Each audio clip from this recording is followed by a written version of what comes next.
All right, let's dive into a really big idea today. We're talking about a single theory that claims to wrap up everything from ancient Greek paradoxes to the large-scale structure of the cosmos, all the way to the meaning of consciousness itself. Yeah, it's a bold claim, so let's get right to it. You know, it all starts with this question that has been bugging people for literally thousands of years. Why is it that when we look really, really closely at reality, it just seems full of contradictions? Whether it's the strange loops of philosophy or the mind-bending probabilities of quantum physics, our descriptions of how the universe works often seem to tie themselves in knots. So, to really get a handle on this problem, let's start with one of the classics. Okay, check this out. This is Zeno's dichotomy paradox. The argument goes like this. To get from here to there, you first have to go half the way. Makes sense. But then you have to cross half of the remaining distance, and then half of that remaining distance, and on forever. You'd have to take an infinite number of steps, which means, logically, you should never be able to move at all. And yet, we do move. All the time. So the paradox obviously isn't a flaw in reality itself. The flaw has to be in our map of reality, in the way we're choosing to describe it. And this gets us to a really fundamental concept, the map versus the territory. The theory we're exploring today says that reality, the territory, is always finite, it's always consistent with itself. It doesn't have paradoxes. It just is. The paradoxes, the confusion, that only shows up in our knowledge, in our maps. A paradox, then, is basically a flashing red light telling us our map is wrong. So if our maps are flawed, how do we go about building a better one? Well, this is where our source material puts a powerful new idea on the table, the theory of conciseness. So what is conciseness? Well, it's defined as the fundamental engine of the universe. It's the process that takes the chaos of infinite potential and possibilities and boils it all down into the single, concrete reality we all experience. From this point of view, the entire history of the cosmos is one long journey toward becoming more and more concise. To help explain this, the theory uses this fascinating analogy from computer science, the P versus NP problem. So on one side, you've got NP, which you can think of as the question. This is the realm of infinite potential, an impossibly difficult problem with just a staggering number of possible solutions. On the other side, you have P, the answer. That's the single, elegant, and verifiable solution that the universe actually lands on. That's our reality. The theory suggests that time itself is the process of the universe computing that hard NP question to arrive at the simple P answer. And this leads to this really profound central claim.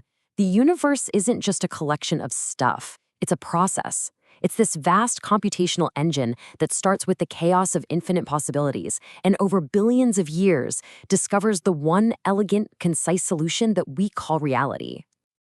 Okay, but look, a beautiful theory is just a nice story unless you can actually test it. For it to be real science, it has to make what we call falsifiable predictions, claims that are so specific that if they turn out to be wrong, the whole theory just collapses. This is where the rubber meets the road. So let's see how this one stacks up. The first huge test takes us deep into space, to something called the redshift of distant galaxies. Now, redshift is basically how we measure the expansion of the universe. The farther a galaxy is from us, the more its light gets stretched out toward the red end of the spectrum. And here is the showdown. The standard model of cosmology, our current best guess, predicts that this expansion, and therefore the redshift we measure, should be a smooth, continuous curve. But the theory of conciseness predicts something totally different. It says the universe didn't just expand smoothly, it evolved in distinct phases or epochs. And the transitions between these epochs should leave behind measurable spikes in the redshift data. So do we live in a smooth universe or a spiky one? Well, the results were just stunning. When researchers went and looked at the actual data from the Sloan Digital Sky Survey, they found the spikes. The data wasn't smooth at all. Just like the theory predicted, there were these very specific, periodic clusters of galaxies. It's like finding the fossilized echoes of the universe shifting gears, proving that cosmic history wasn't a gentle ramp, but a series of clear, distinct steps. Now, that is a huge piece of evidence. But the theory makes an even more precise, and because of that, an even more falsifiable prediction. It tries to calculate the exact moment the early universe cooled down enough to become transparent to light. This is an event we can still see today as the cosmic microwave background, the CMB. It's like the universe's baby picture. So the standard model, using all of our best observational data, calculates that this happened about 380,000 years after the Big Bang. That's the accepted textbook number. But then, a simulation was run based entirely on the theory of conciseness and those redshift spikes we just talked about. And it predicted a slightly different number, about 379,500 years. Now just think about what that means.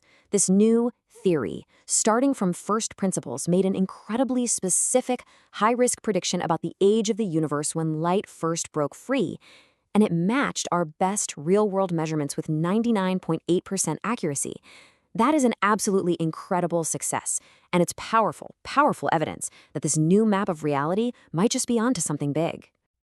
So the theory stands up to some pretty serious physical tests. But it doesn't stop with cosmology. It goes on to argue that this cosmic drive for conciseness didn't just make stars and galaxies, it eventually created us. It created minds that could actually understand the process. So what does a universe striving for conciseness mean for you and me? Well, the theory proposes this kind of great duality in the cosmos. On one hand, you have the physical universe, which tends towards thermal disorder, what scientists call entropy. You can think of it as chaos. But consciousness, our minds, do the exact opposite. We take in chaotic data from our senses, and we build informational order. We create meaning. The theory calls this process creating a zero-entropy network, a state of perfect, lossless information, a pure signal pulled out from all the noise of existence. And what is this network of pure order built from? It's built from our highest abstract ideals, things like peace, justice, mercy, dignity, love. In this theory, these aren't just fuzzy, nice feelings. They are the absolute pinnacle of informational order. They represent perfectly resolved, concise solutions to incredibly complex social and existential problems.